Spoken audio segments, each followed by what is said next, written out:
에베소 1장 11절부터 14절 읽어봅니다. 시작.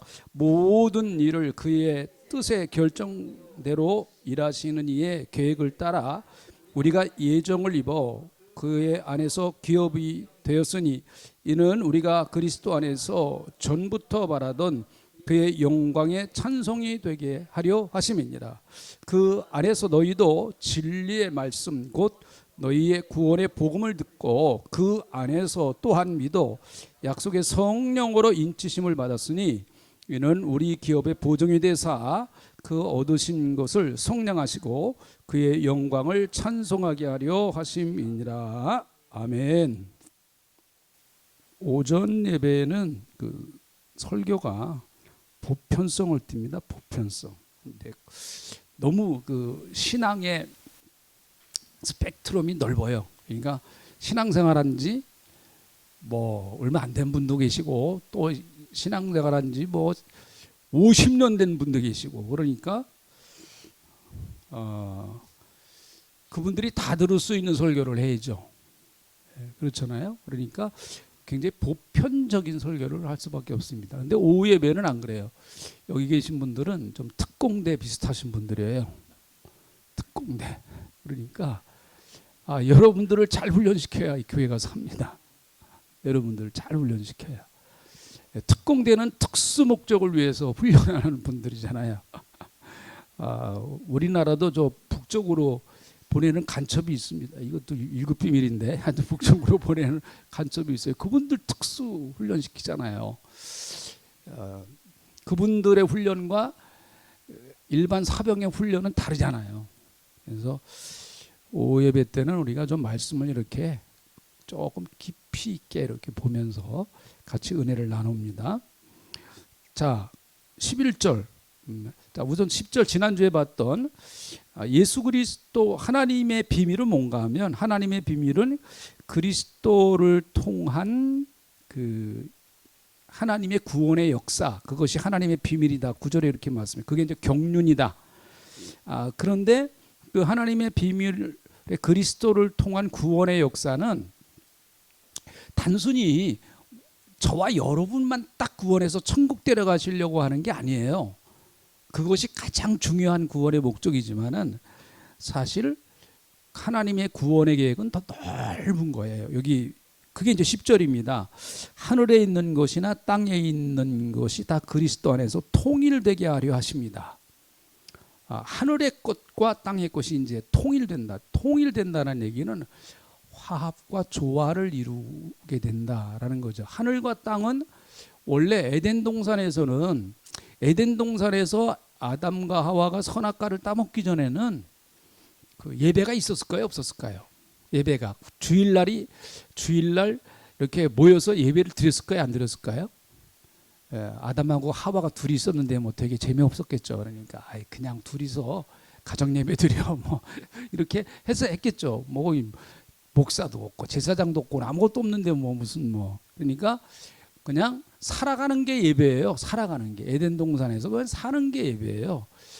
그만큼 왜 그게 가능했는가? 하나님과 조화가 잘 이루어졌기 때문에 사는 게 예배고 예배가 삶이고 이게 무슨 뭐 특별히 그 구별이 없었어요. 우리는 안 그렇잖아요. 예배와 삶이 굉장히 좀 구별되는 경우가 많이 있지 않습니까?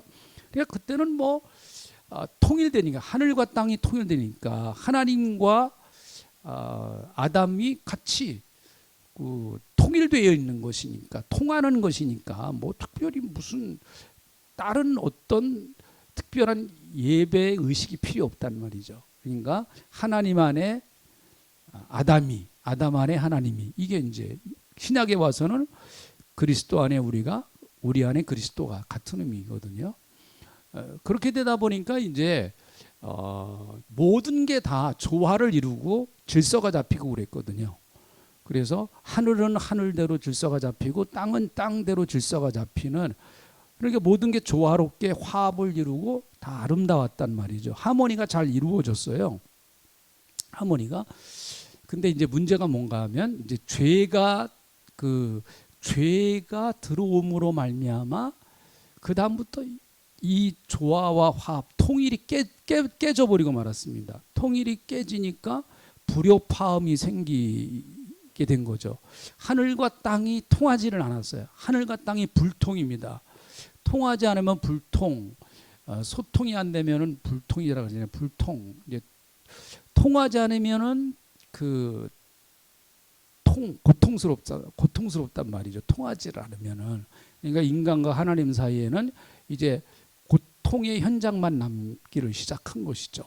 그러니까 모든 게 다 이게 복잡하게 얽히고 설키고 질서가 다 파괴되고 그랬는데, 그것을 그리스도께서 이 땅에 오셔서 다시 십자가로 회복을 시켜 놓으신 거죠. 다시 그리스도를 통해서 통일이 됐다. 하나님과 다시 화합을 하고 통일이 됐다. 그런 말씀이에요. 근데 이거는 단순히 사람과 하나님만의 통일이 아니고 하나님과 자연과의 통일도 이루어지는 것. 하나님과 자연과의 통일. 그러니까 자연도, 그러니까 우리 성경은 자연이란 말이 없죠. 성경은 이게 만물이라고 그러잖아요. 만물. 자연이란 말은 그 스스로 자체 있을 연자잖아요. 스스로 생겼다. 그게 이제 자연이잖아요. 근데 그래서 성경은 자연이라는 말을 안 써요. 우리가 편히야 여러분을 이해시키기 좋게 자연 그러는 거지. 사실은 자연은 비성경적인 언어입니다. 사실은요. 만물, 하나님이 창조하신 만물. 근데 만물도 타락해서 만물도 괴로워요. 지금 만물이 괴롭잖아요. 만물이 굉장히 괴롭습니다. 바다는 바다대로 오염이 되고, 공기는 공기대로 오염이 되고, 그리고 땅은 땅대로 오염이 되고, 이게 다 만물이 괴로워요 지금. 그래서 만물도 하나님의 아들이 나타나기를 간절히 기대한다. 그게 로마서 8장에 나오거든요. 그러니까 그리스도께서 재림하실 때 이 통일이 완성되는 거예요. 통일이 완성됩니다. 그리고 하늘나라에서 그 영적인 세계가 혼란이 왔잖아요. 사탄이 그냥 타락을 해가, 마귀가 그 루시퍼가 타락을 해 사탄이 돼가지고 하늘나라 영계에도 혼란이 왔단 말이죠. 그래서 이제는 마지막 그리스도께서 심판주로 오심으로 말미암아 사탄을 다 무저경에 잡아놓고 완전히 심판하심으로 말미암아 더 이상 악의 근원이 없어짐으로 말미암아 모든 것들이 다 조화를 이루는 새 하늘과 새 땅이 이루어진다. 그게 하나님의 그 구원의 경륜의 역사예요. 그러니까 하나님의 구원의 경륜의 역사는 사람뿐만 아니라 땅, 바다, 하늘, 그리고 영적인 세계, 영계에도 역시 하나님의 구원의 그 역사가 이루어지는 것이죠. 그게 이제 10절에 있는 말씀입니다.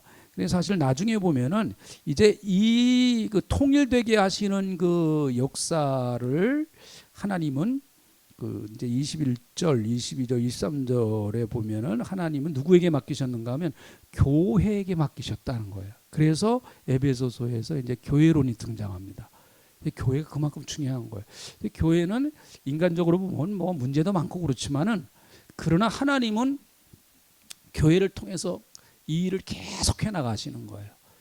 하나님 이 일을 통해서 교회를 계속해 나가십니다. 그래서 하여튼 예수 잘 믿는 나라가 자연 환경도 좋고 뭐 사람 살기도 좋고 인권도 이제 발달하고 다 그러잖아요. 인권도 다 그 개선되고 전부 다 그러지 않습니까? 근데 하나님을 모르는 나라죠. 북한 보세요. 북한. 북한 가서 살고 싶지 않잖아요. 우리는요. 아이고 그 나라 가서 못 살아요. 우리가 그 조그만해 뚱뚱한 애가 또 요즘 나타나가지고 그냥 자꾸 걔도 왜 살을 쪘는지 아주 그 뚱뚱한 애게 자꾸 등장시키네고 13살인가 그렇다고 그러잖아요. 예, 다음엔 이제 뭐 여자 그 걔가 뭐 또 김정은 뒤를 이을래나. 아유 참. 그 전에 통일이 돼야 되는데 그죠? 아유 그 전에 진짜 또 통일이 돼야지. 또 걔 나와가지고 이런 걸 또 어떻게 봐요 우리가? 아이고 스트레스 받아요. 자 어쨌든 그 하나님을 멀리하는 나라일수록 자연도 괴로워요. 북한 여러분 보세요. 그 똑같은 말씀을 드립니다. 우리나라의 그 유명한 옥수수 박사가 있어요. 아프리카에 가서 옥수수 막 키워내고 그 이름을 제가 김 누군데 김 뭐 이름을 잊어버렸네요. 우리나라 옥수수 그 계량종을 그분이 다 한 겁니다. 그래서 그분이 이제 아프리카 식량난을 해결하기 위해서 아프리카에 가서 옥수수 심고 막 그랬어요. 그래서 상당히 많이 도움이 됐습니다. 아프리카에. 근데 북한에 가서 심었는데 북한은 안 돼요. 그게. 북한은 아니 같은 한반도 땅인데 말이죠. 참 이상하잖아요. 같은 한반도 땅인데 아니 무슨 평양이 여기서 뭡니까? 제차 몰고 간 평양은 한 3시간 4시간인 가는 거리거든요. 그게 뭐가 멀어요. 근데 북한에다 갖다 심으면 안 돼요, 이게. 그 선교사님들이 이제 북한에다가 우리나라의 모종이라든지 이런 걸 많이 보급을 했습니다, 사실요. 그리고 또 미국에 있는 목사님들이 시민권을 가지고 있잖아요. 그래서 가서 한국 사람이 아니니까 그분들은 미국 사람들이니까 북한 들어갈 수 있거든요. 가서 이제 그런 것도 많이 도와주고 그랬는데 안 돼요. 땅이 이상하게 그게 효력을 잃어버렸어요. 땅이 효력을 참 이상해요. 그게 물론 뭐 농업 기술도 문제고 뭐 여러 가지 복합적인 연이지만은 그러니까 땅도 제가 볼 때는 화가 난 것 같아요. 땅도 김정은한테 화가 난 것 같아요. 이 자연 만물도 김정은 때문에 이 독재자 때문에 화가 난 것 같아요. 하나님을 멀리하니까요. 자, 11절에 오늘 11절에 있는 말씀을 보면 통일되게 하려 하십니다. 그러면서 모든 일을 그의 뜻의 결정대로 일하시는 이분이 하나님이십니다. 하나님은 그의 뜻대로 결정하셔서 일하시는 거예요. 하나님은 하나님이 뜻대로 행하시는 분이십니다. 자, 5절에 있는 말씀도 보세요. 5절. 그의 기쁘신 뜻대로 우리를 예정하사 그렇게 말하죠. 하나님은 하나님의 뜻대로 행하시는 분이세요. 자, 여러분은 제가 가끔 그렇게 뭐 우스갯소리 그럽니다만 여러분은 여러분 뜻대로 행하시면 안 됩니다. 절대로는 큰 문제 생겨요. 그렇죠. 여러분은 여러분 뜻대로 나는 이제 내 뜻대로 할 거야. 이러면 이게 심각한 거예요. 여러분 내 자녀들이 엄마 아빠 난 이제부터는 나는 내 뜻대로 할 거야. 이러면 엄마 아빠가 긴장하죠. 왜 긴장해요? 왜 그 사춘기 사춘기 애들이 엄마 아빠 난 이제 내 뜻대로 살 거야. 그러면은 엄마 아빠가 대박 긴장합니다. 왜 그럴까요? 왜 긴장해요? 뻔하니까 결말이 그렇게 살면 결말이 뻔하니까 긴장을 하는 거예요. 긴장을 하는 거죠. 예? 그러니까 인간은 인간 마음대로 하면 안 돼요. 절대. 그러면은 이게 정말 심각한 문제가 생깁니다. 그래서 나폴레옹이 한 유명한 말이 있잖아요. 나폴레옹이 한 유명한 말.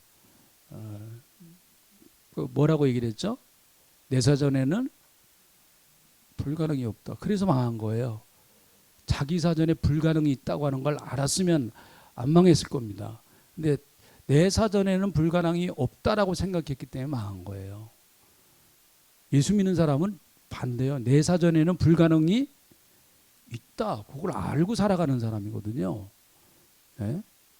만약에 나폴레옹이 내 사전에는 불가능이 없다라고 있다라고 하는 걸 알고 그렇게 했다고 하면 러시아를 공격 안 했을 거예요. 그가 러시아를 쳐들어갔기 때문에 망한 거거든요.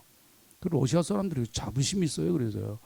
러시아를 공격한 나라치고 안 망한 나라가 거의 없다고 그래야 되네요.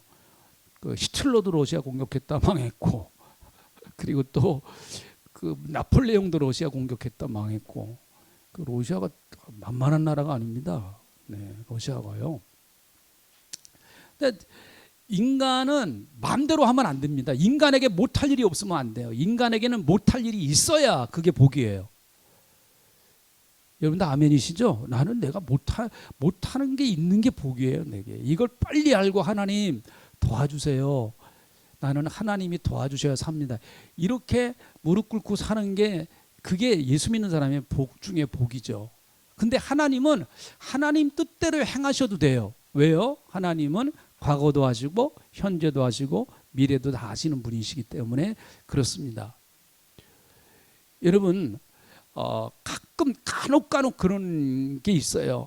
판사가 재판을 했는데 나중에 몇십 년 후에 그것이 잘못된 재판이라고 다 뒤집어지는 경우가 간혹 있어요.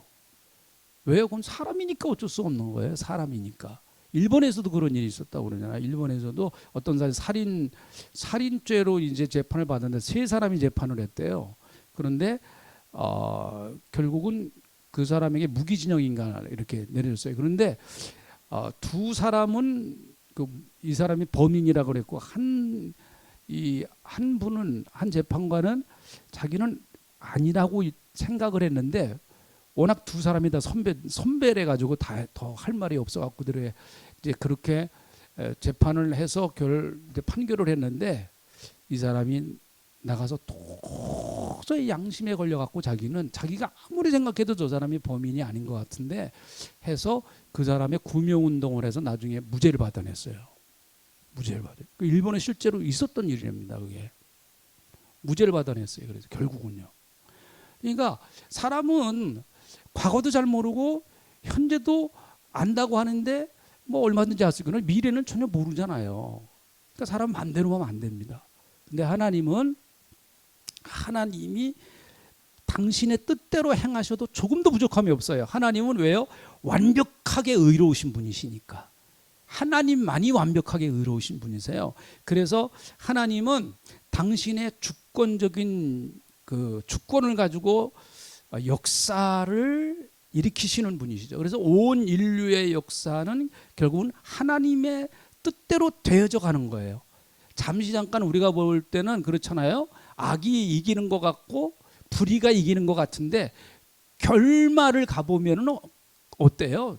대부분 선이 이깁니다. 참 신기하잖아요. 2차 대전도 그랬잖아요. 2차 대전도. 사실 2차 대전 당시에 일본이나 독일의 군사력은 대단했습니다. 일본의 군사력도 대단했거든요. 사실은요. 일본의 군사력이 대단했어요. 근데 결국은 여러분 일본도 그렇고 독일도 그렇고 망했잖아요. 만약 그때 독일이 승리하고 일본이 승리했다고 그러면 어떻게 됐을까요? 세계 역사는 또 어떻게 됐을까요? 참. 그러니까 역사는 항상 하나님 편으로 흘러가게 돼 있습니다. 잠시 잠깐 악이 성행하는 것 같지만 아니에요. 하나님 편으로 갑니다. 왜 그럴까요? 하나님이 주도해 가고 계시기 때문에 그런 거예요. 그리고 로마서 한번 우리 보시죠. 로마서 11장. 요거는 이제 구원론과도 관련이 되는데 로마서 11장은 구원론의 끝이에요. 로마서 1장부터 11장이 구원론이거든요. 12장부터 16장까지가 생활론 그렇게 되는데 11장 36절 요게 구원론의 어떻게 보면 결론이에요. 근데 이건 구원론뿐만 아니라 사실은 하나님의 주권적인 역사를 가장 잘 설명하는 귀절 가운데 하나예요. 이게 로마서 11장 36절입니다. 33절 앞에부터 읽어봐도 괜찮고 33절부터 한번 읽어볼까요? 33절. 네. 보시죠. 같이 읽어보죠. 시작. 깊도다 하나님의 지혜와 지식의 풍성함이요 그의 판단은 헤아리지 못할 것이며 그의 길은 찾지 못할 것이로다. 누가 주의 마음을 알았느냐? 누가 그의 모사가 되겠느냐? 누가 주께 먼저 드려서 갚으심을 받겠느냐? 이는 만물이 주에게서 나오고 주로 말미암고 주에게로 돌아갑니다. 그에게 영광이 세세 있을지어다. 아멘. 그래요. 만물이 주님께로부터 나왔어요. 그리고 주님께로 말미암아요. 주님이 이끌어 가신다는 거예요. 그리고 결국은 어디로 돌아가느냐? 주님께로 돌아간다는 거예요. 이게 바울의 세계관이에요. 이건 바울의 세계관만일까요? 예수 믿는 사람의 세계관입니다. 이게 예수 믿는 사람은 인생은 어떻게 보느냐? 나는 하나님께로부터 왔다. 그리고 하나님과 함께하다가 하나님께로 간다. 이게 우리 예수 믿는 사람의 인생관이죠. 여러분도 다 그렇게 생각하시죠? 하나님이 나를 이 땅에 보내신 분이 누구예요? 나를 이 땅에 보내신 분이 누구예요? 하나님이시죠. 나는 이 땅에서 누구와 같이 살아요? 하나님과 같이 사는 거예요. 그럼 마지막에 어디로 가요? 하나님 나라로 가는 거예요. 이게 우리 예수 믿는 사람의 인생관이에요. 그러니까 예수 믿는 사람들은 인생을 방황할 필요가 없어요. 방황할 이유가 없습니다. 왜 그런가? 방향이 정확한데 방향을 모르니까 방황을 하는 거죠. 방향을 모르니까. 청량리로 갈까요? 방향을 모르니까 이 방황을 하는 거죠.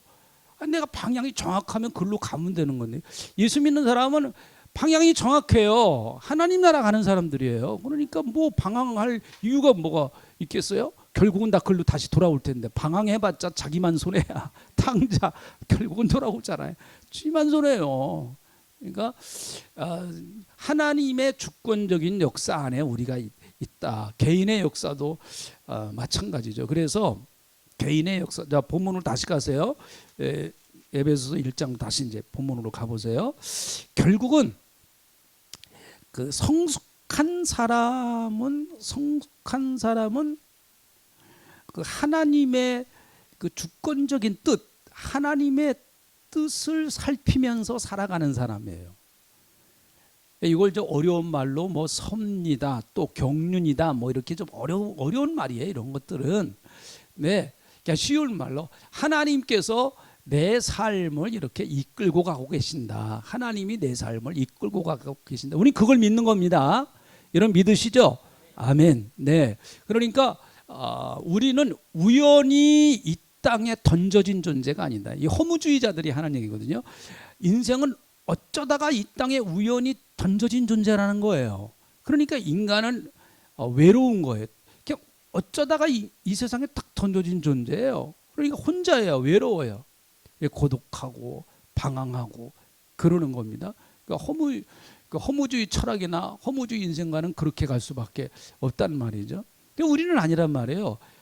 나를 하나님이 이 땅에 보내셨다고 하면 보내신 이유와 목적이 있을 거 아니에요. 괜히 그냥 나를 이 땅에 던져놓으신 거 아니단 말이죠. 내가 이 땅에 하루를 살아가도 하루를 살아가야 할 뚜렷한 목적이 있고 나를 이 땅에 보내신 하나님의 계획과 섭리가 있는 거란 말이죠. 이게 우리 예수 믿는 사람의 인생이에요. 나를 이끌고 계신다. 그래서 내가 지금 여기에 있는 것은 하나님이 나를 여기에 이끄셨기 때문에 내가 여기에 있는 거예요. 그렇게 믿으시죠? 네. 네. 우리가 죄를 짓지 않는 이상, 죄악된 자리에 있지 않는 이상, 내가 주님의 인도하심을 받기를 원하고 주님의 인도하심을 계속 받는다고 하면 그 자리가 하나님이 인도하시는 자리, 그 자리가 내 마음에 드느냐 안 드느냐 하는 거는 그건 내 신앙의 차원이에요. 내 신앙의 차원입니다. 이걸 가장 아주 적나라하게 보여준 사람이 요셉이죠. 요셉입니다. 요셉이 애굽에 팔려갔습니다. 요셉은 몰랐어요. 사실은 요셉이 뭐 대단한 사람이 아니 몰랐습니다. 나중에야 요셉이 방황을 했죠. 요셉도 고민이 많았죠. 그 나중에 그 요셉의 삶을 이렇게 좀 자세히 들여다보면 요셉이 방황하는 모습, 고민하는 모습들이 흔적들이 나와요. 근데 나중에 결국은 가보니까 그렇구나. 하나님께서 내 삶을 여기까지 이끌어 주셨고 나를 이렇게 만들어 주셨고 나를 여기까지 섭리해 주셨구나 라고 하는 거죠. 그러니까 이게 예수 믿는 사람의 인생관이에요. 이게 예수 믿는 사람이 내 삶을 보는 자세입니다. 그렇지 않다고 하면 내 삶은 참 불행한 게 많아요. 특별히 여자의 일생. 왜 내가 저 따위 인간을 만나서 내가 그때 개를 따라갔어야 되는데 내가 저 인간을 따라와 갖고 내가 내 인생이 이렇게 조졌다. 뭐 이렇게 돼 버린단 말이죠. 아니에요. 그거는 세속적인 인생관입니다. 세속적인 인생관이에요. 그래서 우리는 하나님의 뜻, 하나님의 그 뜻을 따라서 살기를 훈련하는 거예요. 사실 이 땅에서요. 하나님의 뜻을 따라서 살기를. 그래서 그것에 가장 본을 보여주신 분이 예수님이시죠. 십자가에서의 그 겟세마네 동산에서 내 뜻대로 마옵시고 아버지의 뜻대로 행하시옵소서. 이제 그 본을 예수님이 친히 보여주신 거죠. 그래서 결국은 신앙이 깊어진다는 얘기는, 신앙이 깊어지고 그리고 신앙이 성숙하다는 얘기는 뭐 하나님께로부터 뭘 많이 받아서 내가 뭐 이렇게 풍성하게 많이 뭐 누린다, 물론 그런 것도 있어요. 근데 그것보다 더 본질적인 거는 이제 내가 하나님 눈치 보면서 사는 거예요. 눈치 보면서, 하나님 눈치 보면서 사는 거예요. 아, 내가 이렇게 하는 게 하나님 기뻐하시는 건가? 자꾸 하나님 눈치를 좀 봐야죠. 여러분, 그 남자들도 나이가 들면은요 부인 눈치를 봅니다. 그거 아세요? 우리 여기 남자들 3명인데 맞죠? 그럼요. 다. 그래서 다 알죠. 왜 몰라요? 다 이분들은 우리보다도 인생의 고수예요. 고수. 고수입니다. 그래서 남자들이 제일 무서워하는 게, 남편들이 제일 무서워하는 게요, 딱 퇴근하고 들어왔는데 여보 나 좀 봐요, 이러면 제일 무서워요. 이러면 벌써 가슴이 철렁해 그냥. 이게 뭔 일이 생겼구나 분명히 이거. 근데 예수 믿는 사람들을 하나님 눈치 보면서 살아가는, 이거 좋은 거죠. 그렇잖아요. 하나님 눈치 수시로 보면서 살아가는 거예요. 하나님, 혹시 내가 이거 하나님 뜻에 맞지 않는 걸 내가 하고 있는 건 아닌지요? 하나님 알려주세요. 자꾸 하나님께 묻고 그러는 게 그게 성숙한 거예요. 신앙생활 잘한다고 하는 게, 보니까 그래요. 신앙생활 잘한다고 하는 게 무슨 큰 능력 받아가지고 귀신을 내쫓고 병을 고치고 그런 것도 해야 돼요. 뭐 그런 것도 우리가 해야 되게, 성경 하라 그랬으니까 해야 돼요. 네. 그러나 그런 것만 하면 안 돼요. 수시로 하나님 눈치 봐야 돼. 수시로 그냥 하나님 눈치 보면서 하나님 어떻게 해야 돼요? 좀 알려주세요. 하나님 뜻이 뭐예요? 자꾸 그렇게 여러분 하나님 눈치 좀 많이 보세요. 할렐루야. 네. 자, 그런데 11절 보세요. 모든 일을 그의 뜻의 결정대로 일하시는 이의 계획을 따라 우리가 예정을 입어 그 안에서 기업이 됐다.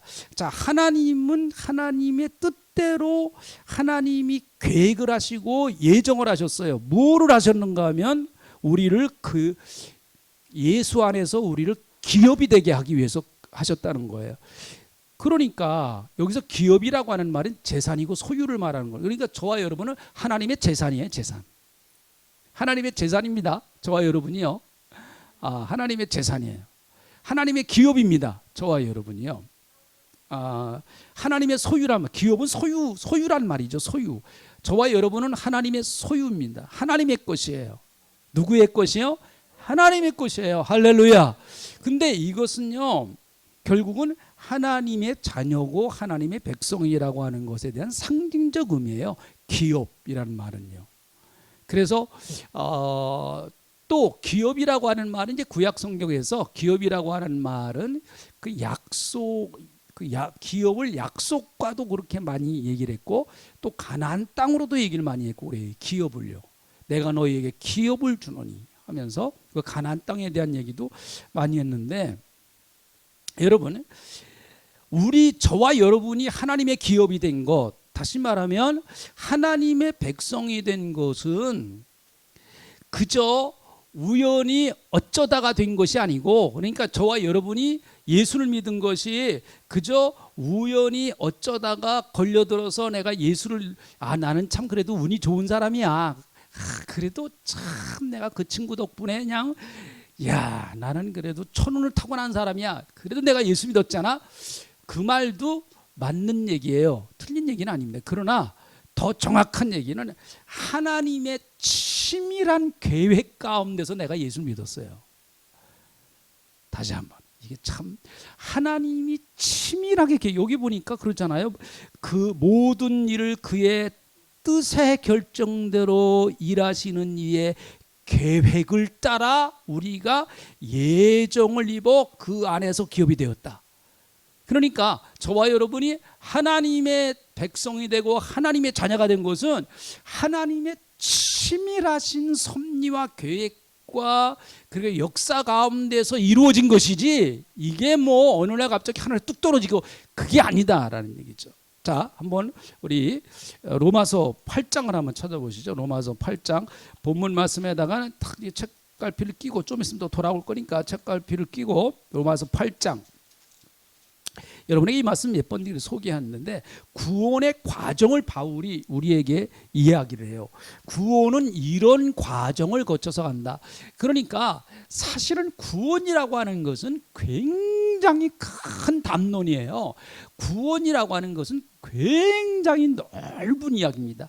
단순히 구원이 우리가 죄로부터 구원받아 천국 간다고 하는 그 짧은 이야기가 아니에요. 사실은요, 어마어마하게 큰 이야기예요. 구원은요, 어떻게 보면 성경 전체 이야기라고 할 수 있는데, 자, 로마서 8장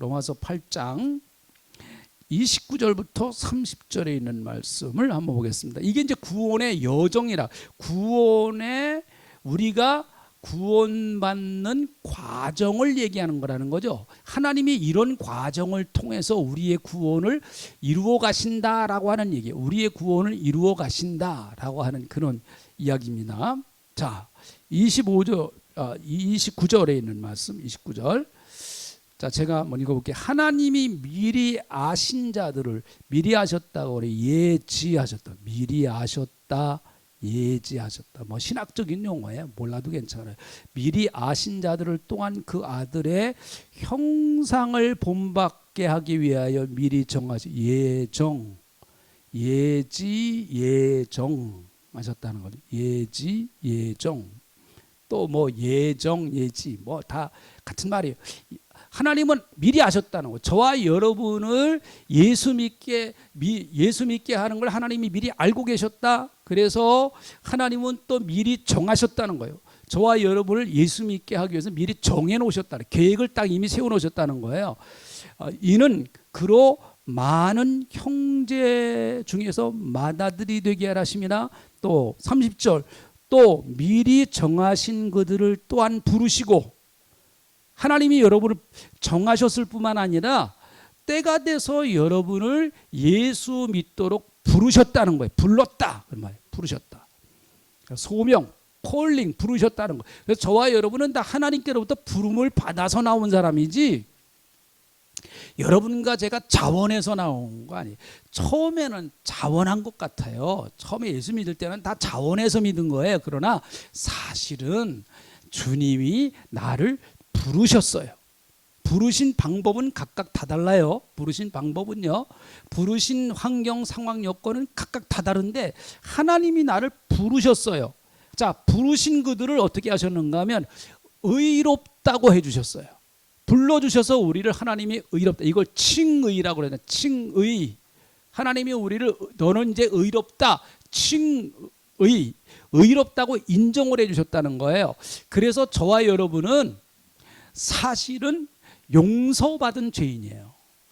죄는 그냥 있는데 하나님이 죄가 없는 거로 인정을 해줘 버리셨어요. 그냥. 그러니까 이게 참 놀라운 거죠. 예수님의 그 보혈의 은혜로 죄가 없는 거로 인정을 해줘 버리셨어요. 칭의, 의롭다고 인정을 하나님이 해주셨단 말이죠.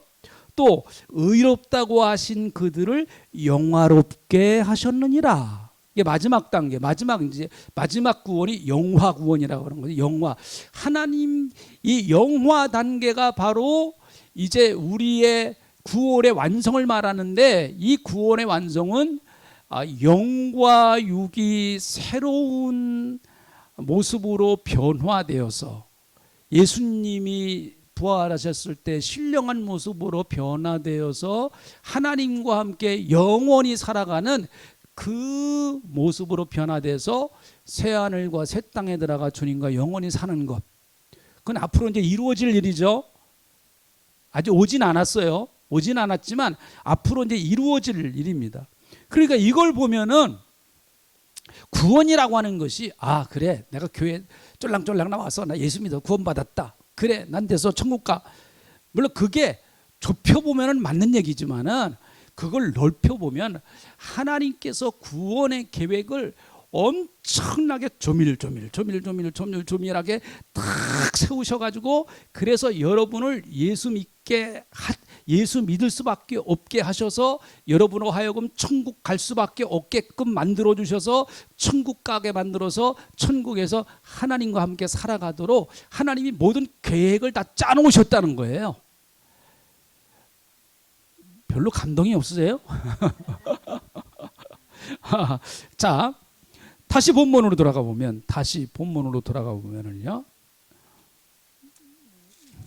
에베소서 1장으로 다시 돌아가 보면 우리가 배웠던 걸 다시 한번 보면은요.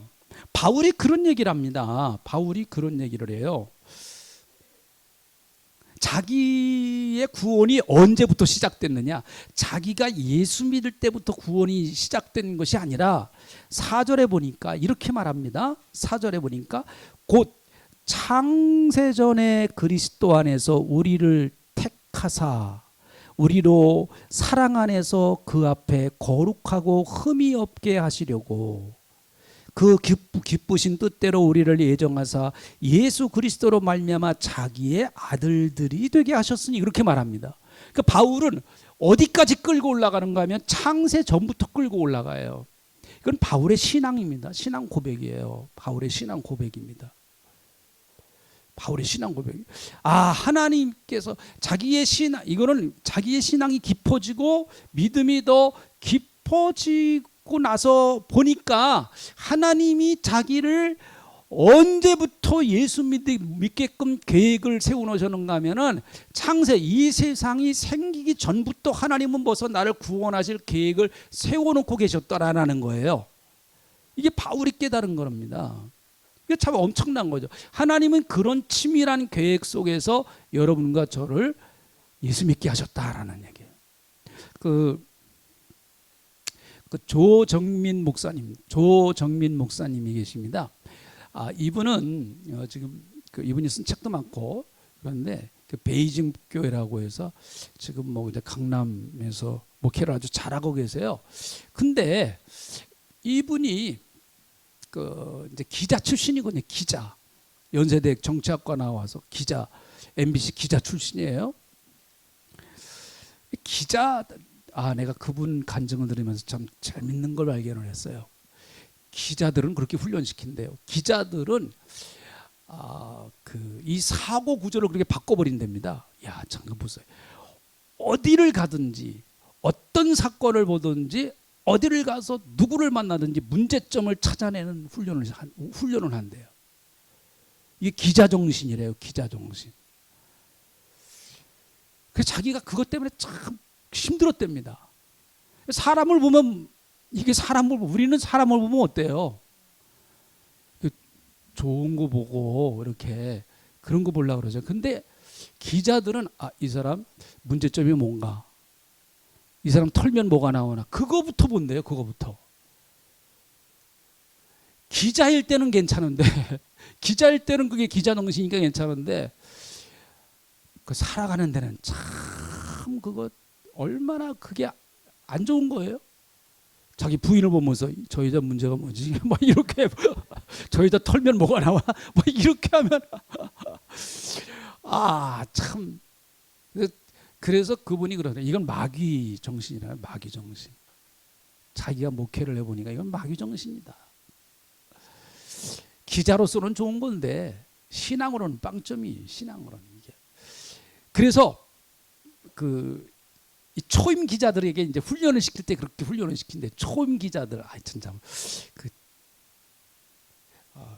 저도 이제 처음 그런 걸 이제 듣고 알았는데, 이제 경찰서 같은데 이제 기자들이 찾아가면은요, 경찰서 가서 취재를 해야 되잖아요. 근데 처음 가면 초임 기자들은 막 완전히 밥입니다. 그 형사들 밥이에요. 그래가지고 이제 딱 갈 때 초임 기자로 처음에 이제 경찰서를 들어갈 때 일부러 그렇게 시킨다면, 야, 너 들어갈 때 경찰서 문 발길을 확 차고 들어가. 그래가지고 처음에 들어갈 때 경찰서 문이 발길을 그냥 빵 차고 들어가게 만든대요. 그리고 누구를 공격하는가 하면 제일 우두머리를 딱 공격해서 잡는데요. 경찰서면은 경찰서장, 국가면은 누구예요? 대통령. 기자들은 맨날 대통령 붙들고 늘어지잖아요. 그래서 내가 알았어요. 이게. 근데 자기 부인이 말이죠. 맨날 새벽기도 13년인가 나가죠. 자기는 이제 이분이 워싱턴 특파원도 하고 그랬거든요. 세상에서 정말 잘 나가는 분이셨죠. 근데 자기는 매일 이제 쉬는 날이면 이제 골프 치고 그러는데 그날도 이제 주일날이 그날도 이제 그 쉬는 날에서 골프를 치려고 딱 갔는데 골프장이 문을 닫았대. 근데 골프장 옆에 자기 부인이 다니는 교회가 있어요. 그래가지고 딱 갑자기 생각이 나더래. 우리 부인이 맨날 새벽기도 나간다고 그러는데 진짜 나가나? 한번 구경을 좀 가야 되겠다 해서 딱 들어갔어요. 들어갔더니 그 교회가 좀 열심히 하는 교회거든요. 그냥 막 찬양도 하고 나중에 기도를 하는데 막 방언 기도를 하는데 여러분 생각을 해보세요. MBC 기자죠. 교회를 처음 가봤죠. 기자 정신은 뭐가 문제인가 그거 찾아내는 사람이지. 근데 딱 기도를 하는데 강대상으로 막 달려가더래요. 그래가지고 막 달려가가지고 거기서 막 성도들 기도를 하는데 자기가 가서 들어봤대. 뭔 기도를 하나 했더니 완전히 다 미쳐가지고 그래가지고 그래도 다행히 자기 부인은 저 앉아서 거기 밑에서 앉아서 기도를 하더래. 그래서 우리 부인은 그래도 좀 구출해낼 가능성이 좀 있겠구나 딱 생각을 하고 이 교회는 이단 교회다. 이 교회를 카메라 고발에다가 내야 되겠다라고. 그분은 뭐 그 당시에 그분이 MBC 9시 뉴스 앵커였으니까요. 9시 뉴스 앵커였으니까. 잘 걸렸다. 이 교회는 이제 문제가 많은 교회로 이 카메라 고발에다가 해야 되겠다. 내가 취재를 해야지. 내가 일주일만 취재를 해야 되겠다 해가지고 그 다음 날부터 매일 새벽에 올라갔다. 취재하려고. 취재가 뭐 딴 거 있나요? 가서 목사님 말씀 듣고 예배 드리는 거 구경하고 그거지. 그러다가 나흘째 되는 날 무너졌어요. 나흘째 되는 날. 갑자기 앉아가지고 그냥 가만히 찬양을 듣는데 갑자기 눈에서 눈물이 자기 의지와는 전혀 관계없이 갑자기 눈에서 눈물이 뚝뚝뚝 떨어지더래요. 눈물이. 그러면서 잡혔어요. 그러면서 결국은 그분 간증을 들으면 참 재밌는데 어쨌든 그리고 나서 이제 MBC 다 사표내버리고 미국 유학 갔다 와서 이제 지금 목회를 하신데 참 그때 나이가 교회 처음 나갔던 나이가 47세입니다. 47세. 자기는 그랬대요. 하나님 내가 미국 가서 신학 공부 그러니까 자기가 딱 목회를 하겠다고 그러니까 자기 부인질 반대를 하더래요. 여보 나는 절대 사모 소명 안 받았어. 그러면서 그리고 자기 부인 때문에 길이 힘들었대요. 신학 하려고 하는데 이제 바뀌어버린 거지. 그게 참 바뀌어버린 거예요.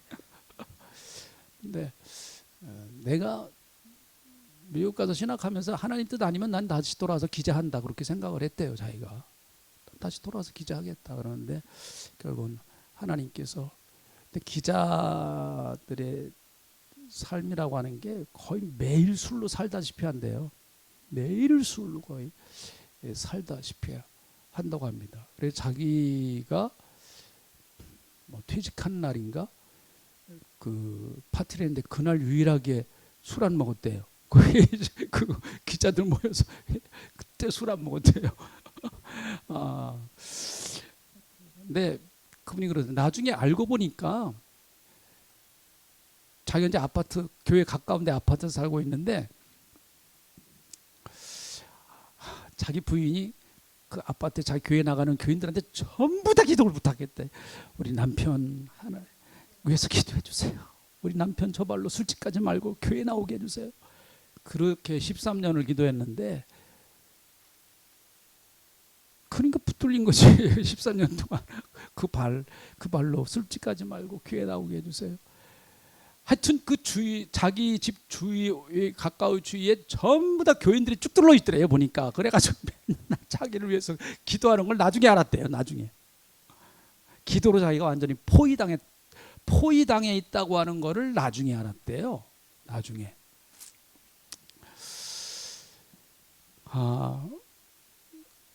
그러니까 예수를 믿은 겁니까? 예수님께 아주 코가 깨서 끌려온 겁니까? 이게 어떻게 된 거야 이게? 참. 정동영 의원하고 자기가 입사 동기래요. 정동영.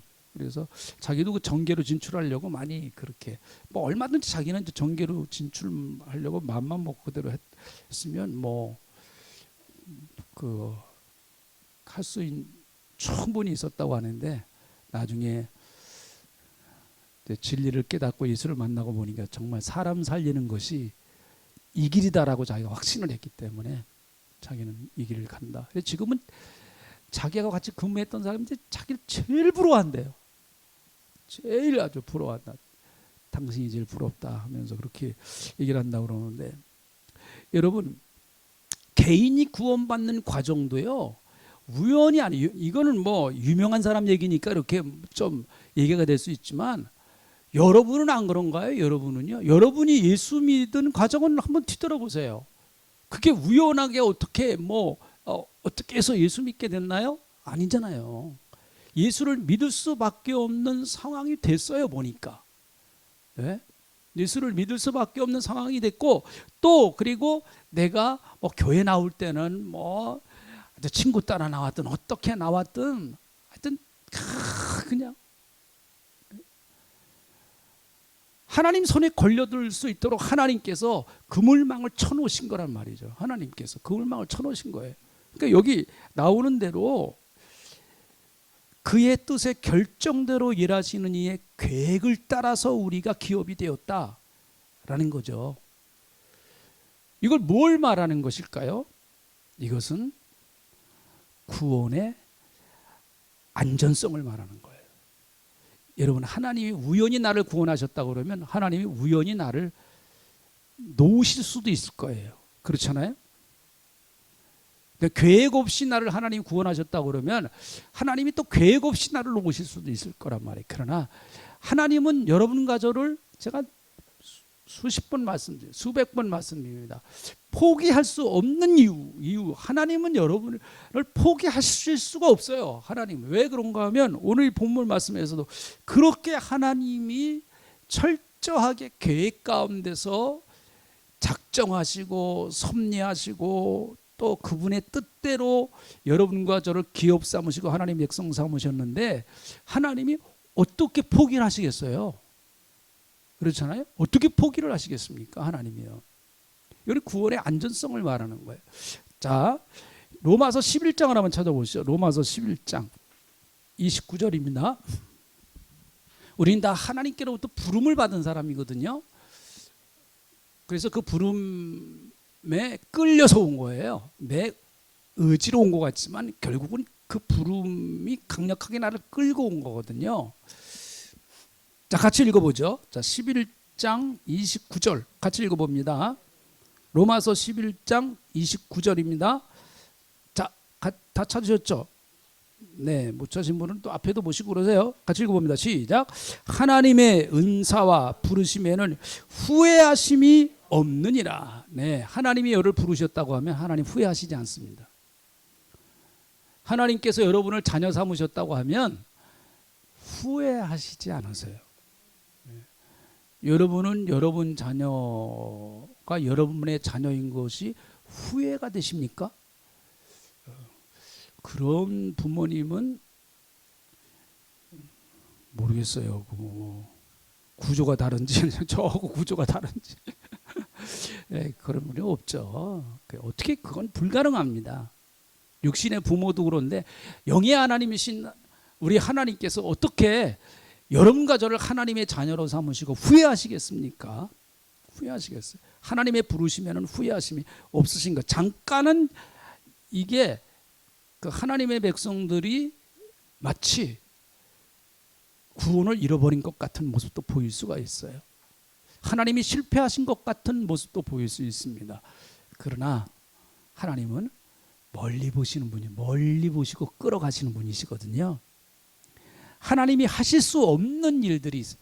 하나님이 하실 수 없는 대표적인 게 있어요. 하나님 못 하시는 게 있습니다. 하나님은 전능하신 분이신데 하나님이 못 하시는 게 있습니다. 시브리서 6장 앞에 부분은요, 굉장히 우리에게 경고의 말씀을 강력하게 줍니다. 마치 구원을 잃어버릴 것 같은 그런 말씀에 굉장히 난해한 말씀이 기록되어 있습니다.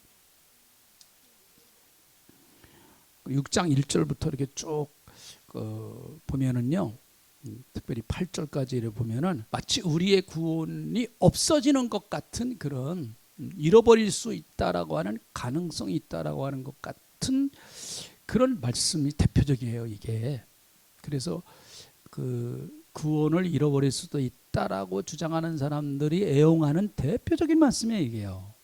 히브리서 6장 1절부터 11절에 8절까지에 있는 말씀이 아주 대표적인 거예요. 봐라, 구원을 잃어버릴 수 있다. 이렇게 예수 엉터리로 믿으면 구원 잃어버린다. 뭐 이렇게 이제 이 말씀을 근거로 해서 얘기를 합니다. 그런데 여러분, 이 말씀을 계속 읽고 내려가다가 보면 뭐 그거에 대해서 나중에 한번 히브리서 6장에 있는 말씀도 먼저 나중에 이렇게 이 말씀을 같이 좀 나눌 수 있는 기회가 있을 겁니다. 이런 말씀을 하시고 나서 그 뒷부분에 가보면 또 하나, 그 히브리 기자가 전혀 반대되는 이야기를 하고 있어요. 그게 이제 13절부터 쭉 나오는데 17절에 있는 이제 말씀입니다. 17절 보세요. 하나님은 약속을 기업으로 받은 자들에게, 자, 약속을 기업으로 받았다는 말이에요. 약속을, 하나님의 약속을 기업으로 받은 자. 여기서 하나님의 약속을 기업으로 받은 자란 구원받은 자를 말해요. 천국을 기업으로 받은 자를 말하는 거예요. 받은 자에게 그 뜻이 변하지 아니함을 충분히 나타내시려고, 그 뜻이 안 변한다, 그 뜻이 변하지 아니함을 충분히 나타내시려고 그 일을 맹세로 보증하셨다.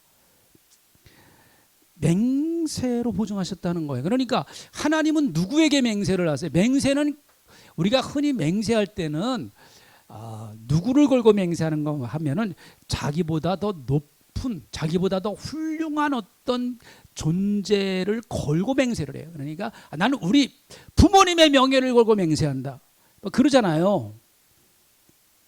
그렇죠? 나는 우리 학교의 명예를 걸고 맹세한다. 나는 우리 가문의 명예를 걸고 맹세한다. 뭐 자기보다 뭔가 좀 커야 그게 맹세가 뭐 좀 이렇게 얘기가 되죠. 근데 하나님은 맹세를 하시는데 누구를 걸고 맹세를 할 수밖에 없어요? 당신을 걸고 맹세할 수밖에 없는 거예요. 왜 그런가 하면 당신보다 더 크신 분이 있어요, 없어요? 없으시니까. 그래서 13절에 이렇게 얘기합니다. 하나님이 아브라함에게 약속하실 때에 가리켜 맹세할 자가 자기보다 더 큰 이가 없으므로 자기를 가리켜 맹세했다, 그렇게 말하네요. 자기를 가리켜. 그래서 이르시되 내가 반드시 너에게 복을 주며 너를 번성케 하고 번성케 하리라 하셨으니 이와 같이 오래 참아 약속을 받았느니라, 그렇게 말합니다. 그러면서 이제 17절, 하나님은 약속을 기업으로 받은 자들에게 그 뜻이 변하지 아니함을 충분히 나타내시려고 그 일을 맹세로 보증하셨나니, 그렇게 말합니다. 하나님의 뜻이 안 변한다는 기업, 약속의 기업을 받은 자들과 약속한 거 하나님은 안 변한다. 그래서 하나님 맹세하신다. 그러면서 18절 읽어봅니다. 자, 18절 다 같이 읽어보죠. 함께 읽어봅니다. 시작. 이는 하나님이 거짓말 하실 수 없는 이 두 가지 변하지 못할 사실로 말미암아 앞에 있는 소망을 얻으려고 피난처를 찾는 우리에게 큰 안위를 받게 하려 하심이니라. 하나님은 약속을 변개하지 못하시고 거짓말 못하신다는 거예요.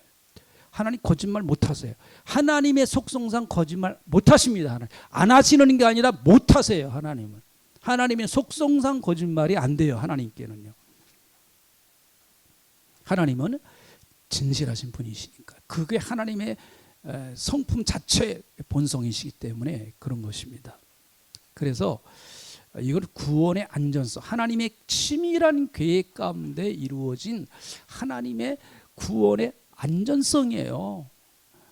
그러므로 여러분, 나의 부족함, 우리는 다 부족하죠. 그러나 우리는 나를 믿는 게 아니에요. 하나님의 약속을 믿는 거예요. 자, 아멘 하시죠? 아멘. 하나님의 약속을 굳게 믿는 거예요. 그리고 그분의 약속을 믿고 그분을 의지하면서 나가는 것이죠.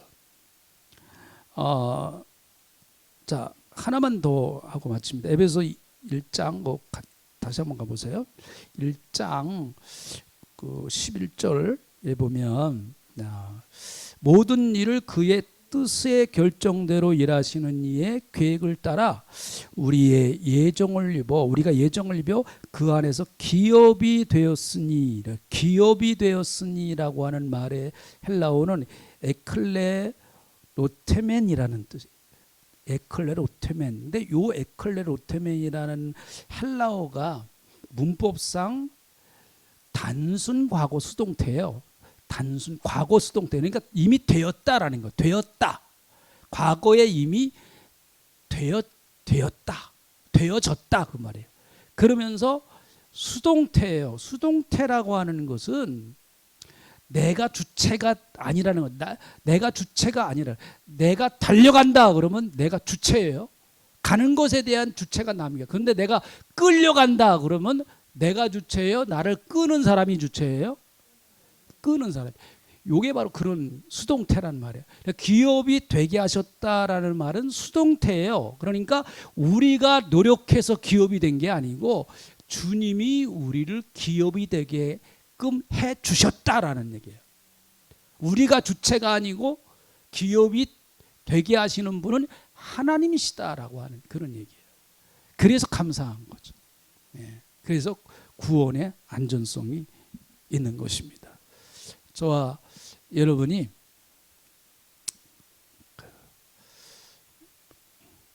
내가 하나님의 치밀한 계획 가운데서 살아가는 사람이구나. 하나님은 나를 그렇게 오밀조밀하게 아주 세밀하게 섭리하고 계시는구나 하는 사실을 믿고 우리가 믿음으로 감사하며 살아가는 저와 여러분 되시기를 주님의 이름으로 축복합니다. 하나님 고맙습니다. 오늘도 또 말씀을 통하여 우리의 구원이 하나님의 깊으신 계획과 섭리 가운데 창세전에 계획해 놓으시고 하나님은 변함없이 계속 그 일을 해나가고 계시는 줄로 믿습니다.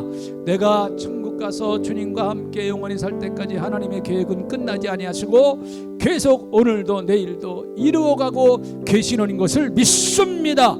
그래서 감사합니다. 그래서 하나님을 찬양합니다. 영광 받아 주시옵소서. 우리 사랑하는 성도님들 하시는 모든 일들 또 자녀들 하는 모든 일들 하나님 함께 하셔서 이 어려운 시기지만 주님이 같이 하시면 반드시 되는 역사가 있을 줄로 믿사오니 하나님께서 함께하여 주시옵소서. 아버지 하나님, 우리 사랑하는 성도님들 가정 환경 사건요 환경 여건 다 살펴주시고 특별히 청년들 위해서 다시 기도합니다. 우리 사랑하는 우리 청년들이 믿음으로 굳게 서서 청년 때부터 하나님을 의지하며 믿음으로 나갈 수 있는 복된 청년들이 다 되게 하여 주시옵소서. 감사를 드립니다.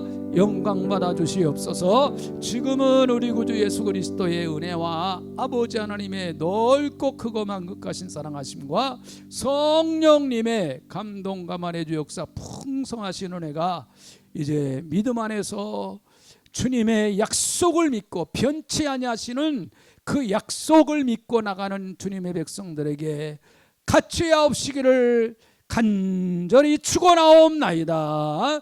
아멘.